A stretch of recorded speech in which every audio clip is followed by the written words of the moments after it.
నమస్కారం DR focus news కి స్వాగతం. నేను మీ ప్రగతి. ఏపీ విద్యార్థులకు తెలంగాణ సర్కార్ గుడ్ న్యూస్. తెలంగాణ ప్రభుత్వం ఆంధ్రప్రదేశ్ విద్యార్థులకు శుభవార్త చెప్పింది. తెలంగాణ రాష్ట్ర విద్యా సంస్థల్లోని కన్వీనర్ కోటా సీట్లలో ఈసారికి ఏపీ విద్యార్థులు చేరొచ్చని వెల్లడించింది. 2024-25 విద్యా సంవత్సరానికి పాత విధానమే వర్తిస్తుందని స్పష్టం చేసింది.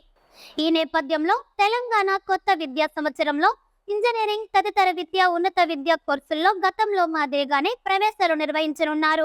దీంతో ఆంధ్రప్రదేశ్ విద్యార్థులు కూడా కన్వీనర్ కోటాలోని 15% నాన్ లోకల్ సీట్లకు పోటీ పడి దక్కించుకోవచ్చు. ఈ విషయంపై ఎగ్జిట్ ఫలితాలు విడుదల సందర్భంగా విద్యాశాఖ ముఖ్య కార్యదర్శి బుర్రా వెంకటేశం పేర్కొన్నారు. జూన్ 2 లోపు ప్రవేశ పరీక్షల నోటిఫికేషన్ వెలువరించడంతో ఏపీ విద్యార్థులు కూడా రాష్ట్రంలో ప్రవేశాలు పొందవచ్చని ఆయన స్పష్టం చేశారు. కాగా ఉమ్మడి రాష్ట్ర విభజన సందర్భంగా తెలంగాణలోని విద్యా సంస్థల్లోనూ ఆంధ్రప్రదేశ్లోని విద్యార్థులు సీట్లు పొందేందుకు వీలు కల్పించిన విషయం తెలిసిందే.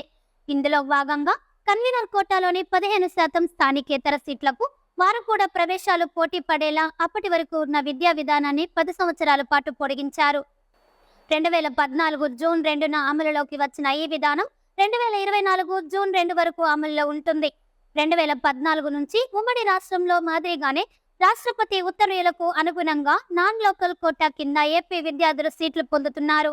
ఇక ఎబ్సెట్ తో పాటు వివిధ కోర్సుల్లో కన్వీనర్ కోటా కింద ఉన్న సీట్లలో 85% తెలంగాణ స్థానిక ఉన్నత విద్యార్థులకు కేటాయిస్తున్నారు. మిగతా 15%లో ఏపీ విద్యార్థులు సీటు దక్కించుకోవచ్చు. ఈ వీడియో కనుక మీకు నచ్చినట్లయితే లైక్ చేయండి. మరికొన్ని లేటెస్ట్ అప్డేటెడ్ న్యూస్ కోసం వెంటనే మన ఛానల్ సబ్స్క్రైబ్ చేసుకోండి. ఈ వీడియోపై మీ విలువైన అభిప్రాయాన్ని కామెంట్ రూపంలో తెలియజేయండి.